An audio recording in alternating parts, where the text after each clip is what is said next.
Assalamualaikum warahmatullahi wabarakatuh. Perkenalkan, kami dari kelompok 1 yang beranggotakan 4 orang, saya sendiri, Rizal Iswandi, dengan NIM 190303008. Perkenalkan, nama saya Andi Wahyuni, NIM 19030300111. Perkenalkan, nama saya Tri Ulandari dengan NIM 190303032. Perkenalkan, nama saya Siti Nurfadillah dengan NIM 190303030. Kelompok kami akan memaparkan materi tentang konsep dan ruang lingkup sosiologi ekonomi, yang di dalamnya mencakup 3 rumusan masalah. Rumusan masalah yang pertama yaitu definisi sosiologi ekonomi yang akan dijelaskan oleh Saudari Andi Wahyuni. Rumusan masalah yang kedua yaitu konsep sosiologi ekonomi. Konsep sosiologi ekonomi ini akan dijelaskan oleh Saudari Tri Wulandari. Dan rumusan masalah yang terakhir yaitu ruang lingkup sosiologi ekonomi. Ruang lingkup sosiologi ekonomi ini akan dijelaskan oleh Saudari Siti Nurfadillah. Definisi sosiologi ekonomi.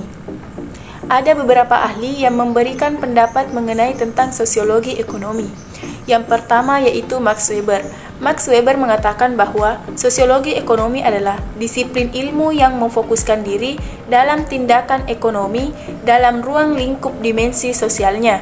Sehingga kajian yang dilakukan dalam studi ekonomi ini masih ada hubungannya dengan manusia dan kekuasaan. Kemudian, menurut Richard Schwartzberg mengatakan bahwa sosiologi ekonomi adalah kajian yang perpaduan ilmu pengetahuan sosiologi dan ekonomi yang terjadi karena adanya perpaduan antara sosiologis dan ekonomis sebagai akibat tindakan manusia yang dilakukan dalam memenuhi kebutuhan hidupnya. Kemudian yang ketiga yaitu menurut Damsar, sosiologi ekonomi adalah studi ilmu pengetahuan yang dilakukan untuk mengkaji bagaimana cara masyarakat, baik secara individu ataupun kelompok, dalam memenuhi kebutuhan hidupnya. Definisi ini merujuk pada kenyataan kehidupan bahwa manusia tidak bisa terlepas dari yang namanya kebutuhan. Kemudian, definisi yang keempat itu dari Dadan Supardan. Ia mengatakan bahwa sosiologi ekonomi adalah kegiatan ekonomi yang memberikan penjelasan mengenai cara masyarakat dalam memenuhi kebutuhan hidup yang dilakukannya. Dan selanjutnya yaitu menurut Sindung Haryanto, memberikan penjelasan bahwa sosiologi ekonomi adalah pendekatan sosiologis yang dilakukan oleh para sosiolog dalam menjelaskan kebutuhan ekonomi dan kenyataan sosial dalam masyarakat.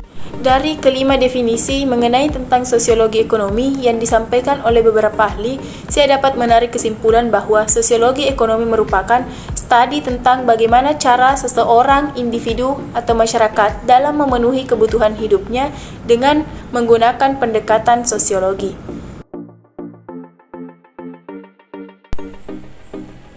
Sosiologi ekonomi merupakan perspektif sosiologis yang menjelaskan fenomena ekonomi terutama terkait dengan aspek produksi, distribusi, pertukaran, konsumsi, barang, jasa, dan sumber daya yang bermuara pada bagaimana masyarakat mencapai kesejahteraan.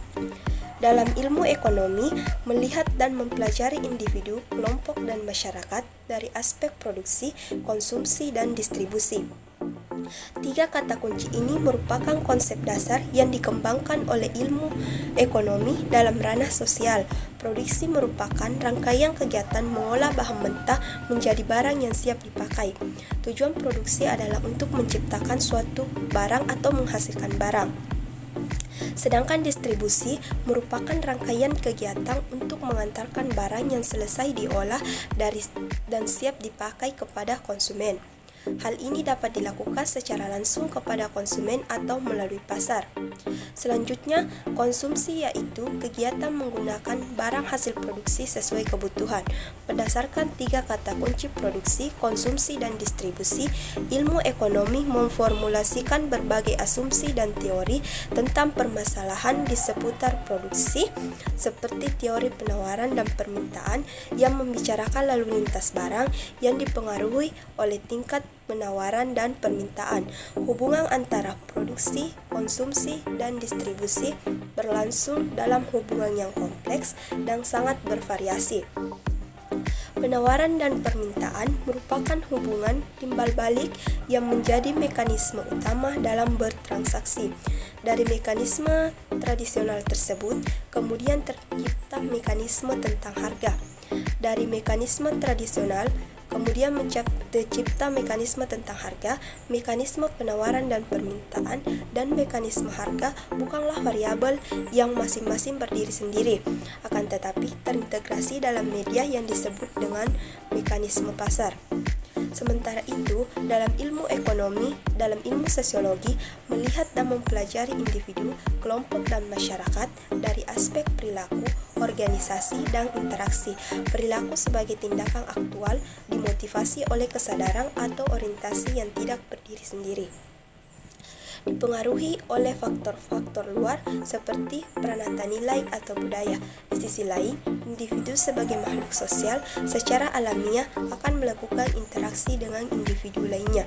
Dalam berinteraksi, setiap individu mengembangkan berbagai bentuk komunikasi yang mempresentasikan orientasi dalam dirinya. Pola ini dapat terlihat dalam hubungan kelompok seumur.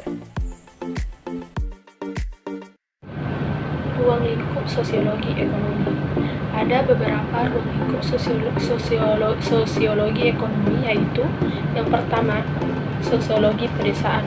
Jadi sosiologi pedesaan dipahami sebagai penerapan teori-teori umum sosiologi dalam mempelajari masyarakat.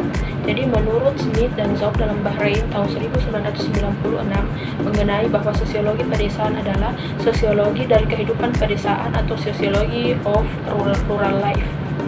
Studi ini adalah suatu pengetahuan yang sistematik sebagai hasil penerapan metode ilmiah dalam upaya mempelajari masyarakat pedesaan, struktur dan organisasi sosialnya, sistem dasar masyarakat, dan proses perubahan sosial yang terjadi. Jadi menurut pendapat Smith dan Zob ini didukung oleh Wiryatmaja, di mana sosiologi pedesaan adalah ilmu yang mencoba mengkaji hubungan anggota masyarakat di dalam dan antar kelompok-kelompok di lingkungan pedesaan. Sementara itu, ada para ahli juga dan kawan-kawan termasuk Rogers dalam Bahrain 1996 melihat sosiologi pedesaan sebagai ilmu yang mempelajari perilaku spasial atau fenomena masyarakat dalam setting pedesaan yang berhubungan dengan kelompoknya. Jadi sosiologi pedesaan ini lebih sering dipakai dalam pemecahan masalah mengenai masyarakat pedesaan. Yang kedua, konsep ruang lingkupnya yaitu sosiologi industri. Jadi sosiologi industri ini merupakan cabang ilmu sosiologi yang mengkaji hubungan antara fenomena sosial pada masyarakat dengan kegiatan industri. Jadi hubungan masyarakat dengan industri sangat efektif, erat di era modern. Ini karena industri telah membuat berbagai perubahan sosial dalam masyarakat. Selain itu, industri senantiasa berkembang mengikuti perubahan sosial dalam masyarakat. Contoh kaitan antara industri dengan perubahan dalam masyarakat dapat diamati pada perubahan mata pencarian. Industri telah mengubah pekerjaan masyarakat yang semulanya didominasi sektor agraris seperti menjadi petani atau buruh tani, beralih ke profesi sebagai buruh pabrik. Jadi itulah tadi contoh dari sosiologi industri di mana adanya perubahan pekerjaan masyarakat, misalnya yang semula menjadi buruh bangunan, dan akhirnya dia yang menjadi mandornya. Jadi itulah contoh dari ruang lingkup sosiologi industri. Jadi ruang lingkup yang ketiga yaitu sosiologi perkotaan. Jadi sosiologi perkotaan ini bisa dikatakan sebagai salah satu cabang ilmu sosiologi yang memiliki makna yang mempelajari mengenai masyarakat dan perkotaan. Ini berarti hanya mencakup masyarakat di perkotaan yang memiliki karakteristik tersendiri dan memiliki pengorganisasian dan peradaban yang berbeda dari yang lainnya. Nah, yang keempat, ruang lingkup yang keempat yaitu sosiologi medis. Jadi, sosiologi medis ini melibatkan analisis sosiologi terhadap organisasi dan institusi medis, pembuatan pengetahuan dan pemilihan metode. Jadi, tindakan dan interaksi pakar kesehatan juga bisa sebagai dampak sosial atau budaya dari suatu praktik medis. Nah, ruang lingkup yang kelima yaitu sosiologi wanita atau gender. Jadi terkadang gender itu di kalangan wanita biasa dipermasalahkan. Nah, sosiologi gender adalah sebuah kajian tentang gender melalui pertanyaan-pertanyaan berdasarkan perspektif sosiolog. Misalnya, bagaimana identitas gender dikonstruksi secara sosial atau bagaimana interseksi gender dengan ras, etnitas, kelas, seksualitas, dan dimensi identitas yang lain. Bagaimana realitas gender dalam keluarga, pendidikan, politik, dan ekonomi. Jadi, ruang lingkup yang keenam yaitu sosiologi militer. Jadi, sosiologi militer adalah bidang kajian yang menyoroti angkatan bersenjata sebagai suatu organisasi yang bertipe khusus dengan fungsi-fungsi sosial spesifik. Fungsi-fungsi militer sebagai organisasi berkaitan dengan tujuan organisasi, keamanan beserta sarana-sarananya, kekuatannya, serta kekerasannya. Kemudian ruang lingkup yang ketujuh yaitu sosiologi keluarga. Jadi sosiologi keluarga ini mempelajari keluarga sebagai sebuah institusi dan unit sosial melalui berbagai sudut pandang sosiologi, terutama terhadap hubungan antara keluarga nuklir dan kapitalisme industri. Dan peran jenis kelamin dan konsep masa kanak-kanak yang muncul. Nah, yang kedelapan yaitu sosiologi pendidikan. Jadi, sosiologi pendidikan ini adalah ilmu pengetahuan yang membahas proses interaksi sosial anak-anak melalui keluarga, masa sekolah sampai dewasa dengan kondisi-kondisi sosial atau kultural yang terdapat di dalam masyarakat dan negara. Dan ruang lingkup yang terakhir yang kesembilan yaitu sosiologi sastra. Jadi, sosiologi sastra ini merupakan pendekatan sastra berupa studi objektif dan ilmiah tentang manusia dalam masyarakat. Jadi, studi lembaga-lembaga dan proses-proses sosial.